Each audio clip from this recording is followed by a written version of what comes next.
Irregular periods ഉള്ളവർക്ക് pregnant ആവാൻ ബുദ്ധിമുട്ടുണ്ടോ? ഫസ്റ്റ് ഓഫ് ഓൾ നിങ്ങളുടെ പ്രഗ്നൻസി ഡിസൈഡ് ചെയ്യുന്നത് ഓവുലേഷൻ പീരീഡ് ആണ്. ഇത് പ്രഗ്നൻസി അവോയ്ഡ് ചെയ്യാനും ഇതറിയുന്നത് ഹെൽപ്പ് ചെയ്യും.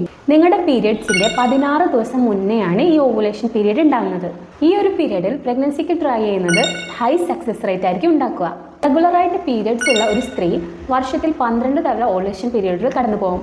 എന്നാൽ ഇറഗുലറായിട്ട് പീരിയഡ്സ് ഉള്ള ഒരു സ്ത്രീ ആണെങ്കിൽ അവർക്ക് 6 കുറവോ ആയിരിക്കും ഈ ഓവുലേഷൻ പീരീഡ് ഉണ്ടാകുന്നത്. ഈ ഓവുലേഷൻ പീരീഡ് ട്രാക്ക് ചെയ്യാൻ വേണ്ടിയിട്ട് 3 ഈസി മെത്തേഡ്സ് ഞാൻ പറഞ്ഞു തരാം.